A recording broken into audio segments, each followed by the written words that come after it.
Hello, and welcome to the University of South Florida Institutional Review Board training and submitting to the ARC system. My name is Jamie Reddish, and I am a Research Compliance Administrator. This presentation will cover a brief history, the ARC system, and tips and tricks on submitting an IRB application.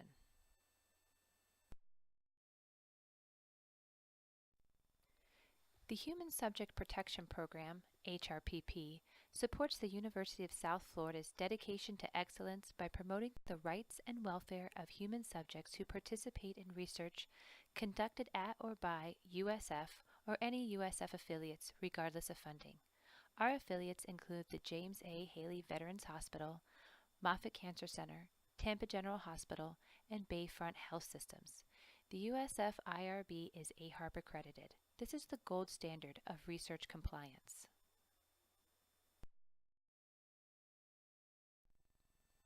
The function of the IRB is to protect the rights, welfare, and safety of human subjects through the review, approval, and continuing oversight of human subject research. There are 4 fully convened boards that meet monthly, 3 biomedical and 1 social behavioral.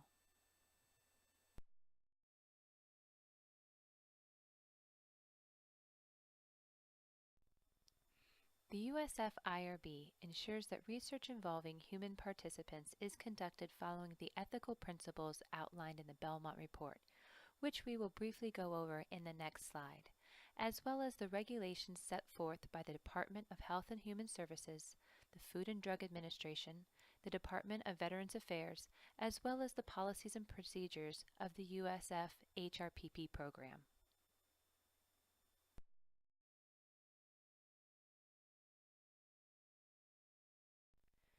The Belmont Report was created in 1979. This report has 3 main pillars. Respect for persons. The concept that all people deserve the right to fully exercise their autonomy. This is accomplished through the consenting process. The second pillar is beneficence. This is to minimize risk or do no harm, and to maximize the benefit to participants. Lastly, the pillar justice. This is where the benefits and burdens of research should be fairly distributed among all participants.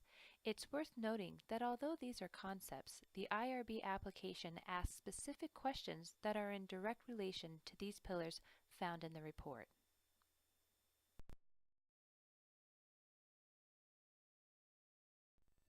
Before you get started, here are some things you might want to complete, collect, or create prior to the application process. HSP certificate, or the Human Subject Protection Certificate, is a requirement of the IRB. All researchers, regardless of status, PI, study coordinator, study personnel, must have a completed or up-to-date Human Subject Protection Certificate. CV or resume. This should be updated with your most current position or education and should reflect your affiliation with USF or one of its affiliates. Protocol. This document should be clear and concise so that anyone can understand all parts and processes of your project. There is a protocol guidelines document that is recommended. This document can be found on the main page of the ARC system under Institutional Review Board as well as in the application itself. Informed consent. This is a document that can be used to inform your potential participants about your research. A letter of support is required for all non-USF or affiliated research sites. Data capture sheet or any surveys or questionnaires should also be completed so as to make it easier during the application process. We will now switch gears and talk more about the ARC system, or EIRB. ARC is an acronym for Applications for Research Compliance. This system allows researchers to create and submit their research protocols. The USF IRB staff, also known as an RCA, Research Compliance Administrator, as well as chairs and full board committees, use this system to review incoming research projects. Users can gain access to the ARC system by registering for an ARC account.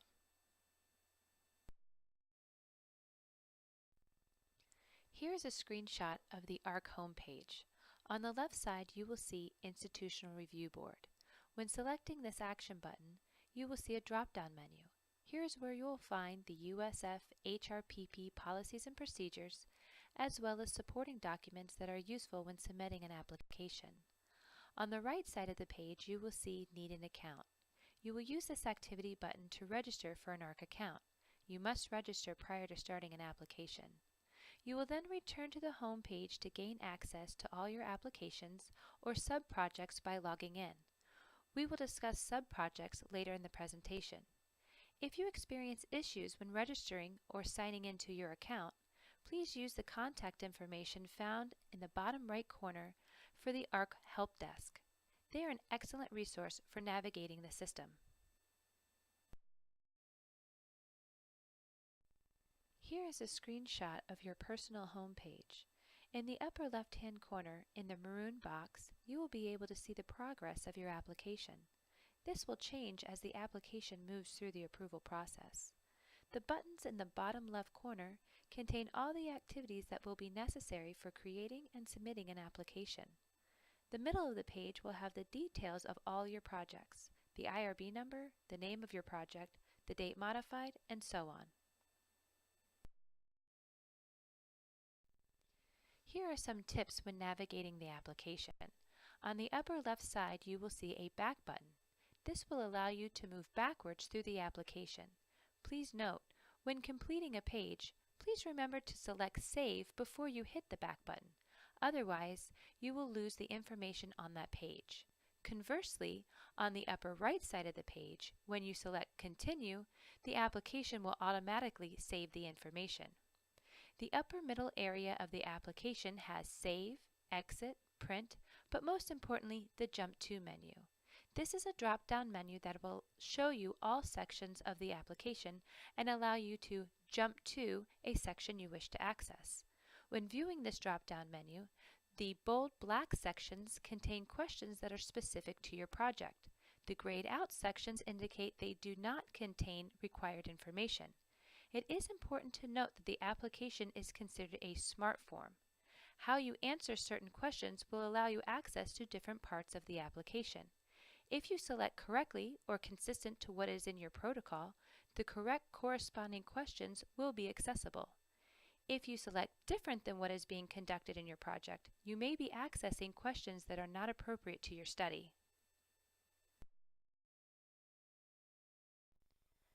Starting a new application is the same for all research types, whether the application is exempt, expedited, or full board. You will create a new application, complete the SMART form, and submit the application to the IRB. Please note, if you do not use the activity button to submit your study to the IRB, it will not be reviewed.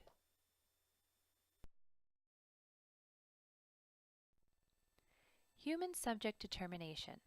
For a project to be under the IRB purview, it must meet both requirements. It must be research and it must involve human subjects. This may seem simple enough, but at times, well, it can depend. To be considered research, a project must be a systematic investigation that contributes to generalizable knowledge. In addition, for a project to involve human subjects, the information must be about whom, meaning about that person, or contain identifiable private information. I like to use the example of the Bull Runner. This is a bus transit system at USF. Let's say I were to walk onto the bus and ask a random person questions about the Bull Runner. Is it running on time? Are the buses clean? Are the drivers friendly? Would I be engaged in human subject research that would fall under the IRB purview? If you'd answered no, then you would be correct. The reason is, I am asking questions that are about the Bull Runner and not about the person or about whom. Also, the research may fall under quality improvement purposes, which would not lend itself to generalizable knowledge. In other words, not research. In the application, if you select no to either of these questions, you will be directed to a short application for the IRB to determine if the project is or is not human subject research. Otherwise, selecting yes to both questions will allow you to continue through the application.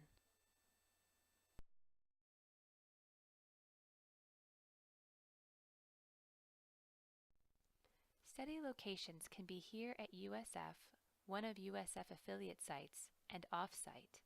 The affiliate sites include Moffitt, Tampa General Hospital, the James A. Haley Veterans Hospital, and Bayfront. If research is going to be conducted at non-USF or non-affiliate sites, the research team needs to obtain a letter of support.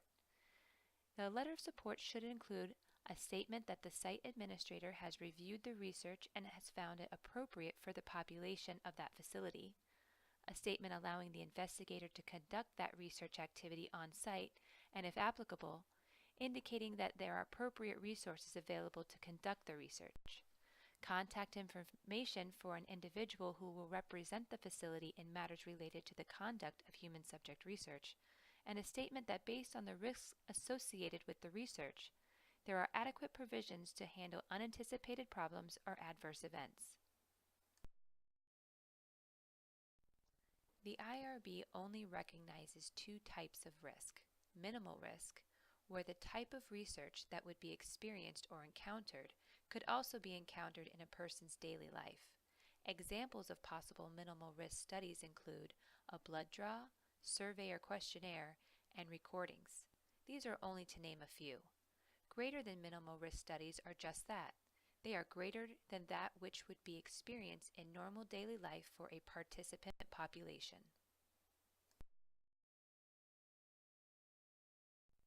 As stated earlier in this presentation, the application is a smart form, and how you select your answers will be reflected in which pages of the application will open. These are examples of the types of selections you will see in the application. As you can see on the left, you can choose from biomedical, record review, specimen collection, and social behavioral. These selections will have their own different types of questions that will be associated with that type of research. At times, research may have blended activities that could fall into multiple categories.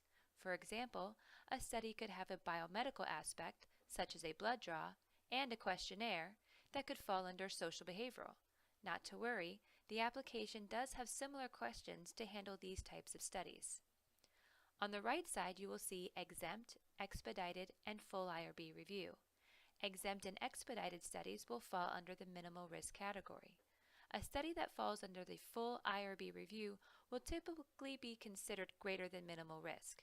If you are unsure as to which category your study falls under, you can consult the USF HRPP policy, or your research compliance administrator will assist you.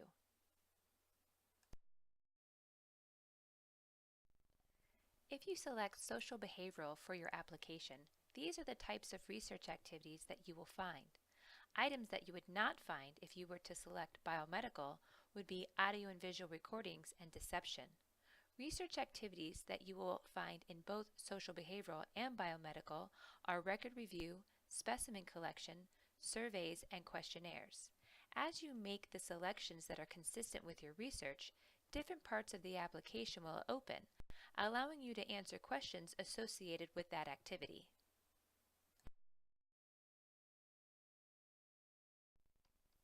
Here you see the types of research activities if you were to have selected biomedical. As you can see from the previous slide, you can still select record review, specimen collection, surveys, and questionnaires.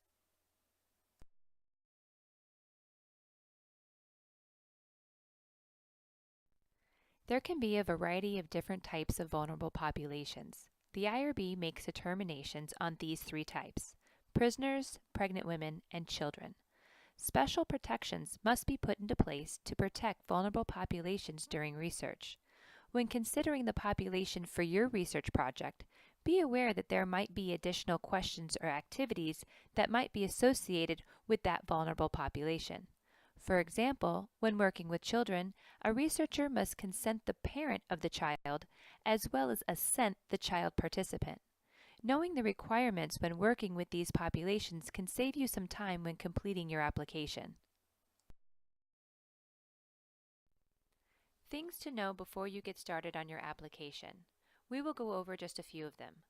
Participation of research subjects begins when the participant learns of the study. This could be a recruitment flyer, so have an idea of how you will be recruiting your population. Also, inclusion-exclusion criteria can be very helpful in determining exactly who you want to be in your research study and who might not meet that criteria. Compensation. Will you be paying your participants? How much? And how will you provide that payment to them? Data monitoring plan. This will include how often you plan to review or monitor your data, as well as how you will be storing your research records. These are all good things to know before you start your application.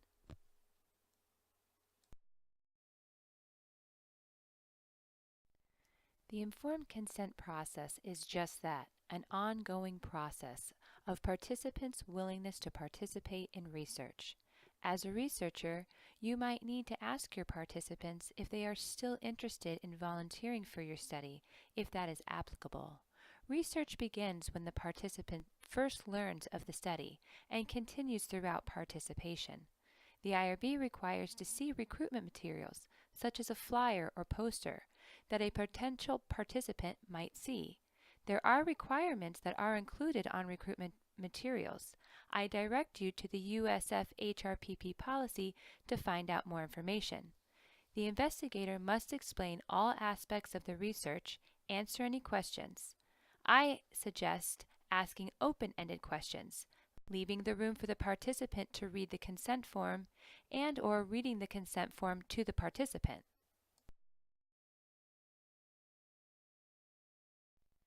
The informed consent process continued. The IRB requires that you use the most current IRB stamped consent form. This is a stamp that the IRB digitally puts at the top of your approved consent document. When researchers start to consent participants, it is very important that they navigate back to the ARC system and print their consent form under the Attachments tab in their study. If you use an unstamped consent form, even if the information is exactly the same, this is considered noncompliance. Using a stamped consent form ensures the IRB that you are using the approved version of the consent document. The informed consent document must be signed and dated by the participant and the person obtaining consent, and only the person who is approved by the USF IRB is authorized to obtain informed consent.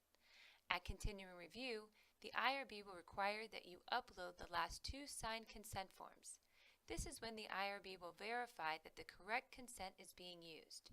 That is, the consenting process is occurring on the same day and the person obtaining consent is IRB approved. Informed consent continued.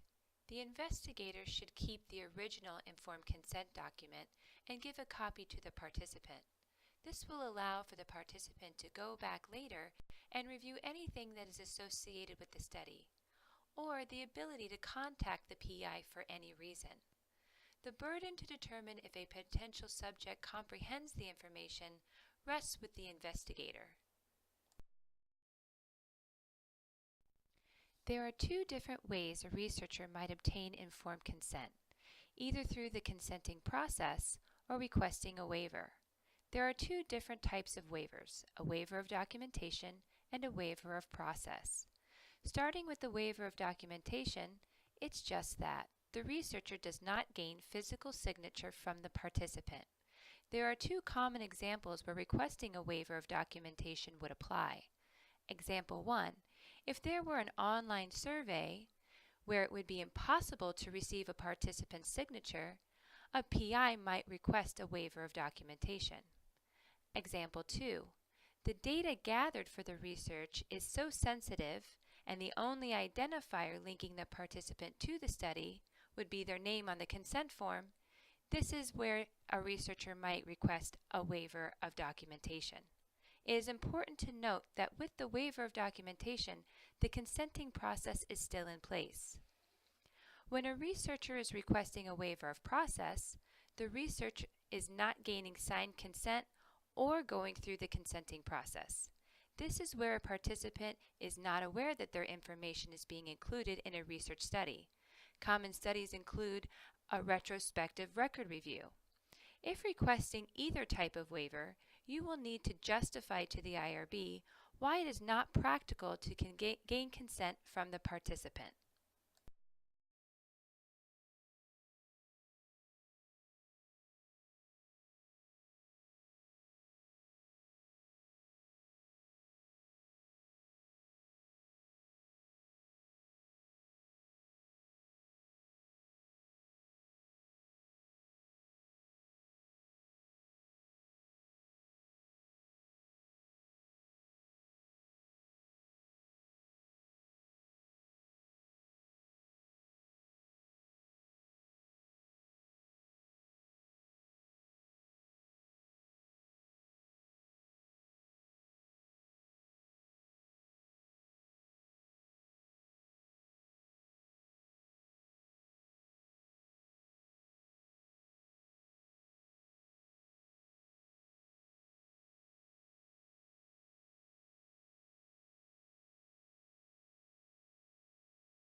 Privacy and confidentiality. Although these are very similar concepts, they mean very different things in research practice. Privacy is the physical environment that you will be in. This might include consenting a participant or where you will be when conducting interviews or focus groups. If collecting sensitive information, you would not want to be in a public area. Confidentiality is once you gain the information, what will you do with it? How will you store it? And how will you keep it safe? There are certain requirements that the IRB has when storing information. We will go over this later in the presentation. Certain studies will require that HIPAA authorization is gained from the participant, or a HIPAA waiver will need to be requested. You will need to familiarize yourself with the HIPAA privacy rule if this pertains to your study. 3 things will need to be satisfied to require HIPAA: the collection of an identifier, health information, and either you or the location that you're getting the information from is a covered entity. Letters from the IRB are the most important information that you will receive from the IRB.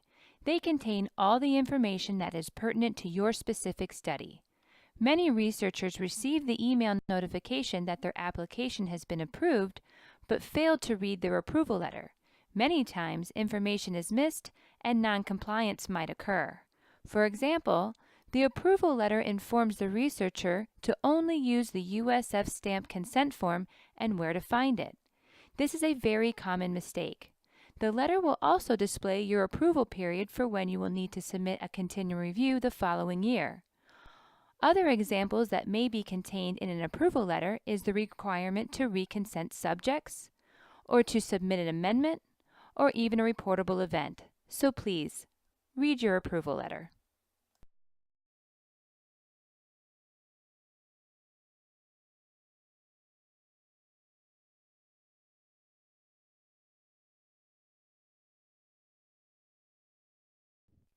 Many times we are asked, how long does it take to get a study through the USF IRB? Well, it depends. I'd like to start out by explaining how an application works its way through. Imagine a tennis match and the application is the ball. When the ball is in your court, you are able to modify and make changes to the application.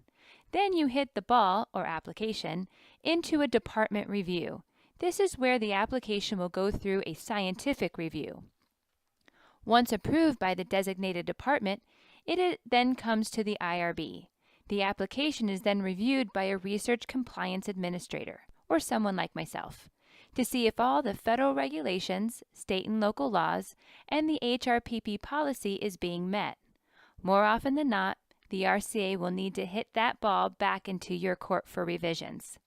Once the RCA receives the application back and all looks complete, it is then sent to the full board or chair for review.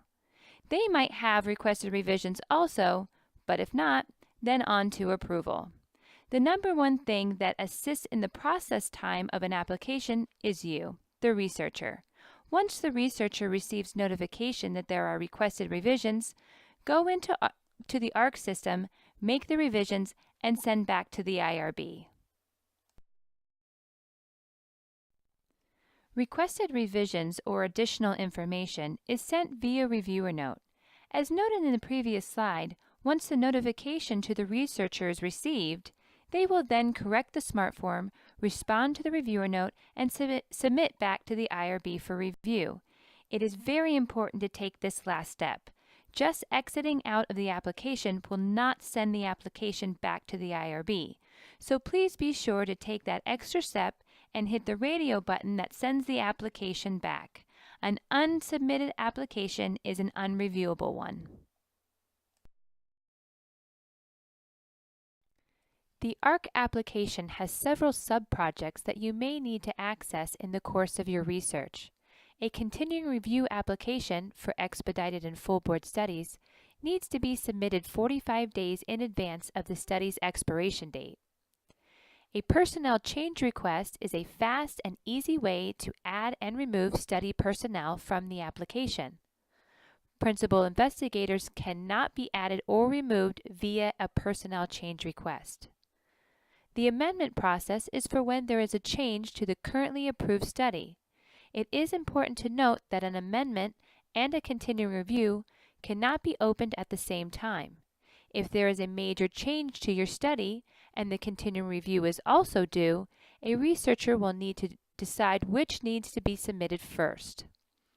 A reportable event is a submission of any event that needs to be reported to the IRB that concerns the approved study.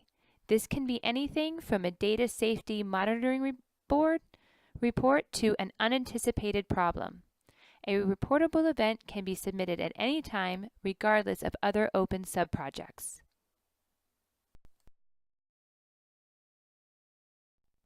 Noncompliance is failure to follow the regulations, state and local laws, and institutional policies.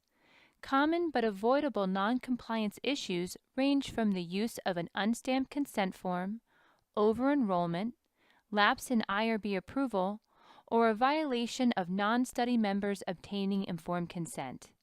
If these noncompliance issues are discovered at continuing review, you will be asked to complete a protocol deviation log or may be asked to complete a reportable event. A UPERSO, or unanticipated problem involving risk to human subjects or others, needs to be reported to the IRB within 5 calendar days. Examples of a UPERSO are incarceration of a research participant, breaching confidentiality, or any other unanticipated event that occurs during the course of the research.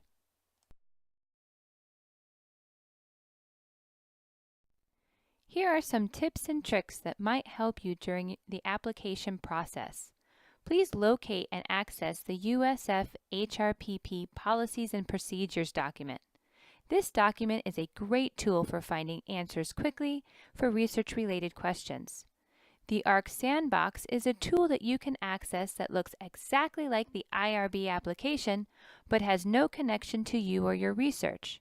This can give you an expectation as to the type of questions you will see once you start your own application. The Help text buttons are throughout the application and provide additional information to questions. Please take advantage of these buttons. They may be able to answer questions you have about a specific section. As a research compliance administrator, I like to help researchers navigate the application and get through the IRB process as smoothly as possible. Here are a list of different tips and tricks we would like to share with you and the research community. Always use the approved IRB stamped consent form. We talked about this earlier in the presentation. Answer every question in the application. Even if there is not a red asterisk, go ahead and answer the question anyways. Read every question before answering. At times, questions might have multiple answers required, so make sure you read every question. Please submit using the protocol guidelines when working from a thesis. This is important because it helps the researchers get through the protocol quickly. Please call your research compliance administrator for clarification on any reviewer notes. The research title should be the same on everything. That includes your protocol, application, and consent form. Please utilize the consent templates. Read your approval letters. I know that you have heard about this in this presentation. And all documents need to be version 1. The ARC Help Desk is a great resource for questions regarding navigating within the ARC system. They are available Monday through Friday from 9 a.m. to 5 p.m. Please take note of their phone number and email address here.